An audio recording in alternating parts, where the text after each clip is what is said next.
Well, close to good afternoon. Good to see you all. Today I'm going to talk about something the Biden administration has been avoiding discussing for a couple months now. The humanitarian and security crisis ongoing at our southern border. The United States is on track to have 2 million migrants cross our border by the end of September. That's about twice the population of Delaware, President Biden's home state. 172,000 were apprehended during March, the most in a single month in more than 20 years.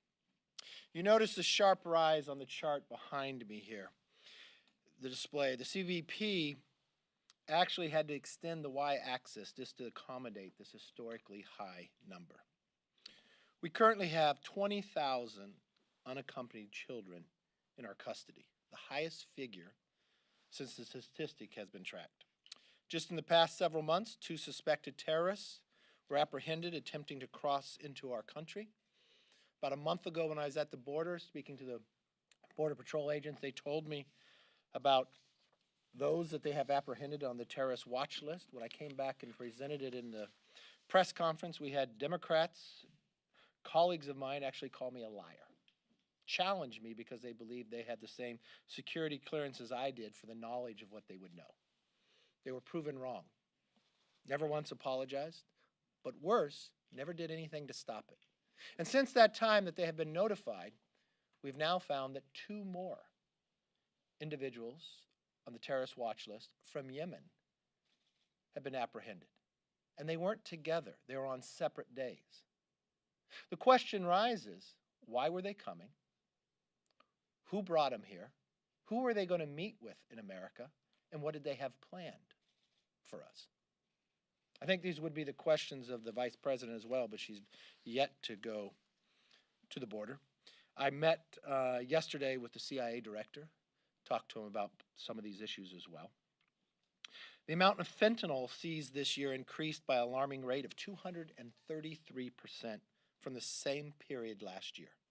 When I was at Monument 3 in El Paso, looking just down the fencing there, the agents told us that they've never seen so much fentanyl as they have during the last month. Now, fentanyl is considered to be 50 to 100 times more potent than morphine, and if altered, become even deadlier. We all know last year that 90,000 Americans died from drug overdose. How many more will die based upon what has happened on our border? Now, instead of bolstering our security to counter these serious vulnerabilities, the massive flow of migrants have actually weakened our security along the border. By this, if you traveled there, you would get a clear feeling and understanding. If you just look at the Rio Grande Valley, 40% of the agents who normally would be securing the border, they're not even on the border anymore because they are pulled off their regular patrols to take care of families and children. So with all the families and children coming in, the border is even less secure because fewer people can be there to protect it, because now they're caring for the children. I don't know if you've spoken to many of the members who have been down to the border, but some of the stories that are coming back are very alarming. One member told me the story just last week. They went on patrol at night where they apprehended some illegal immigrants. One of those immigrants was on her plane flying as she was coming back here to another part within our country.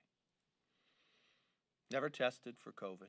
Don't know why the individual is being moved to another location. I don't know why you come into our country at any time illegally is correct. Now, with all these red flags, with all these problems, with everything we know that's going on along this border, that even those leaders of other countries, from the President of Mexico and others, declaring that President Biden has created much of this. Speaker Pelosi just last week claimed that the United States is on a good path at the border. The question I asked the Speaker, if we're breaking all records, more fentanyl, terrorists, and more people illegally entering than we've seen in more than 20 years, if that's a good path, what's a bad path look like?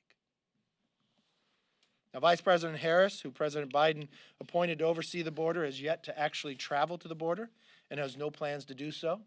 My understanding in the Speaker's press conference, she gave you no plans as either of the date that she would travel to see the security of our nation. Now being notified that yes, those on a terrorist watch list have been apprehended on our border and having represent California like she does as well. That's where they found 2 of them from Yemen. Now, if the Democrats need a set of reality and some solutions, Republicans have here to offer them. 5 easy things we can do. Finish the wall and deploy technology to the border. When I talk about finishing the wall, we've already paid for it. We're actually paying these contractors not to finish it. If you just look at El Paso, there was going to be 150 miles of wall built. They finished 133 miles of it. They stopped midnight January 20th. Told to stop. Now there's just openings for people to come instead of protecting the security. Fully reinstate the Remain in Mexico policy. Even the President of Mexico himself understands what President Biden has done, calling him the immigrant president based upon his removal and change and causing much of this problem. Maintain and robustly implement Title 42 authority. Require a COVID negative test before releasing any migrants. When I was in El Paso, we had just toured a new facility that we had built about a year ago, 98,000 square feet, processing facility. They built it so large they thought they would never meet capacity. That day they met it, that soon. Man, 120 agents were not able to protect the border. They were there. The children that are all put together, never being tested for COVID. And that day that we were there, they was notified that they were sending 1,000 to Midland, 3,000 to Dallas, not notifying the mayor or others, and moving them into the communities not being tested. Now, I don't believe Democrats are interested in solving the crisis their own policies have actually created. If President Biden had sent Vice President Harris in charge, the first thing you think she'd want to do is to go see where the problem lies. You believe that she'd want to solve it. There has been no legislation that changed. It was only the orders of the president himself. He can solve this problem very quickly. But this is more than a humanitarian problem. The number of times you see children crying left all alone. The agents themselves, who are mothers and fathers, told me a story of coming upon 3 children. the age of 1, 3, and 5. Nobody around them for miles, in tears. You just watched last week a young child crying coming up to an agent. I believe his age was around 5, saying he did not want to be out there alone again for another night. Or a child being dropped over a 14-foot fence. When you would question and ask those who were sitting, you asked them, why did they come? They told us, because President Biden told them to. Much of this could be stopped. Those who are being harmed could be protected. And just as importantly, all those who live in America could be protected by making sure terrorists are not getting through our borders. Now, we may not agree on much when it comes to policy, but President Biden and I certainly agree on this point, that it is a terrible, terrible mistake to make. And this may not be where President Biden believes today, but where he believed when he was a senator, to change the size and scope of the Supreme Court. And to put it in question, if for an entire decade the independence of the most significant body, including the Congress, in my view, the most significant body in the country, the Supreme Court of the United States. I still believe that. I wish he would believe that as well. Just as we speak today, right now, I know Democrats are holding a press conference to announce that they plan to dismantle a government institution in pursuit of their socialist agenda. To totally take over another branch of government to have control purely for a political basis. Their legislation aims to expand the Supreme Court by 4 seats. That makes a real difference, 4 seats. Ironically, it's the same number needed to give Democrats a 1-seat edge and the President Biden the power to appoint 4 justices. Never in my time in politics did I ever believe they would go this far. Never did I think, even if my disagreements with Democrats, I question, is there a moderate Democrat left in the party? This power means so much to you, that absolute power corrupts absolutely. You will change the course to capture another form within a judicial power simply to control more. And they proudly put it forth as their agenda. It doesn't come from someone sitting in the back. It comes from the chairman of the Judiciary Committee. This is their agenda. This is their hopes. But this is what's wrong. With that, take it up for questions. Yes, sir.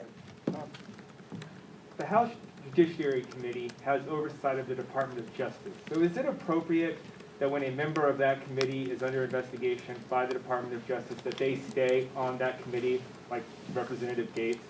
Are you referring to is Matt Gaetz going to stay on committee?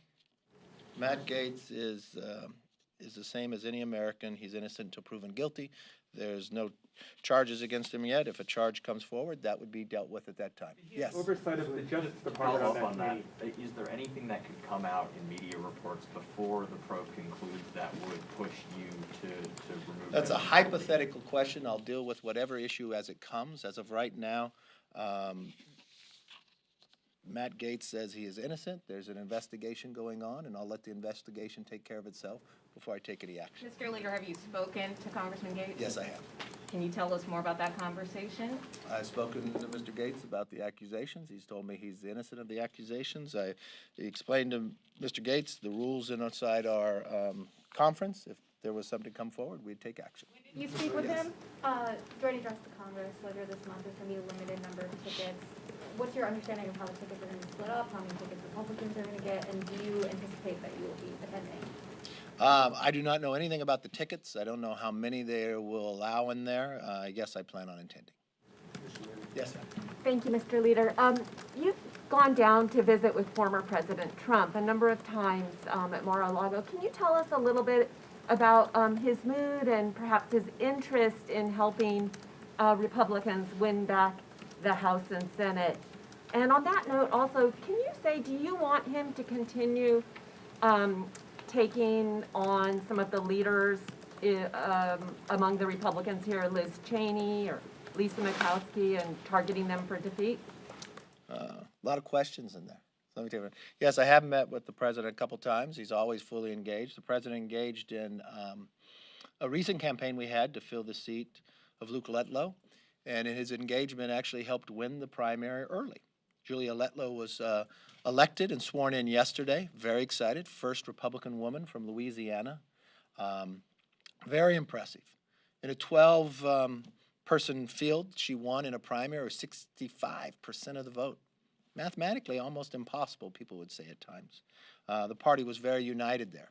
As of right now, there is a 3-seat majority for the Dems, or really 2. She can only lose 2 in the 3. That's the smallest it's been in more than 100 years. Pretty successful for Republicans in that basis. I don't know all your other questions that you had there. But I would tell you this, too. Just as I sat down with President Trump, I'd like to sit down with President Biden. I've actually requested meetings on the border crisis. Never had a meeting with the president, never spoken to President Biden since he's been in or elected. I spoke to him many times when he's vice president. I know he speaks of bipartisanship. I'd like to talk to him about infrastructure. I'd like to talk to him about the border crisis, since neither he nor his vice president, who he's put in charge, have gone to the border. Been there. I'd love to discuss what we saw, what we heard from the border agents themselves, tell them some solutions, some ideas to get things done. But unfortunately, President Biden, I don't think, believes in bipartisanship. The number of times I requested the meetings, he's never even acknowledged it. So, What kind of role are you expecting the former president to play in your efforts to win back the like House? all other former presidents, they help, they engage in many different ways, be it helping getting the word out, raising money, and others. I expect no difference. And do you want him to quit attacking Liz Cheney and the others? I think the best thing, the number one thing I want to have happen is make sure the next century is the American century, and I know the policies that President Biden's doing is putting in greater damage. If I just look around the world today in these few short months, we have a crisis on our border that we have not seen in more than 20 years. Not created in any other way but a change in administration. And I just watched that the president now has called back 2 ships from going to the Black Sea. I don't know how Putin responds to that. He builds up 80,000 troops along the border of Ukraine.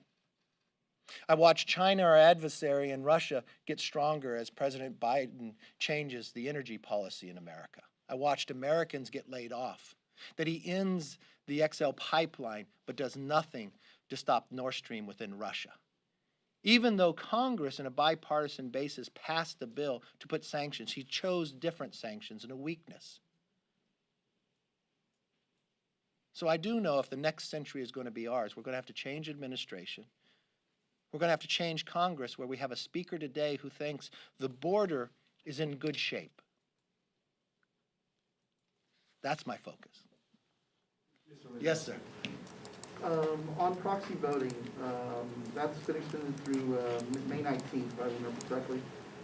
You've said that you would like things to return to normal. I'm curious, A, if you think that should be the last extension, and B, for the members of your own party that are using it, will you tell them at some point to stop using it, given what you would want to There's do? 4 things we need to do. Get Americans back to work, back to school, back to health, and back to normal. And I think the first place you should lead it is in this House of Representatives. More than 75% of that body has been vaccinated. There's a number of them that had COVID that have not been vaccinated. If you go into the Senate, you don't have to wear a mask if you're a manager from the House trying to impeach somebody, but if you're in the House, you still have to wear a mask. I don't know the difference in science between the House and the Senate. When you speak in the House, there's nobody else around you. I'm not quite sure. I look forward to the day that when Congress changes, that you have to show up to work to be paid. That will be one of the first things I will do. We will not vote by proxy. And the other thing that would be interesting to have happen is that bills actually go through committee. So voices that constituents around the world, around the country, lend their voice to their representative, that could actually be heard and have input on bills. So you would not support another extension? No, I didn't support the creation of it. If we are essential through all the history of America, through war, through plagues and others, even within the Civil War and Capitol being burnt, we still showed up. This is the first Congress that can't. I've watched congressional members be on a boat and vote. They're with their family out on a boat. They're still getting paid. And they zoom in for a vote. That's appalling. And members of your own party that are using it? People should be here to work. There's an exception. If there was an exception out there, I'd say Dan Crenshaw has the exception. Because he's not allowed to fly. Because he has to sit face down. Because of his dedication to this nation. Yeah, he was injured and his eyes hurt. That's the person I would say would have an exception. Yes. Well, let's give it to our favorite. All right, we got a list. We're going to guess what you're going to ask. When Paul Ryan was speaker, Yeah. his staff. Or we're looking forward? Well, we're going Paul can I Ryan, ask- Can I okay. ask my question? Yeah. When Paul Ryan was speaker, his staff had a conversation with Matt Gaetz about his professional conduct. Okay. Were you ever aware of any red flags, any concerns about his conduct when you were majority leader? When I was majority leader, I wasn't part of that discussion. I didn't know about that. Lots of times as speaker or leader, if you have discussions with members, I guess, for the privacy, they have that. I did not know about that till I read it in the article. So there was no red flags about his conduct raised to you at all, or your staff? I did not know that conversation, or I don't know what that conversation was even about, just what I read in the paper. In general, his behavior, his conduct, was there anything raised to you at all? You'd have to see Matt Gaetz. If you wonder if I knew anything about what is being alleged now, no. All right, you all have a nice day.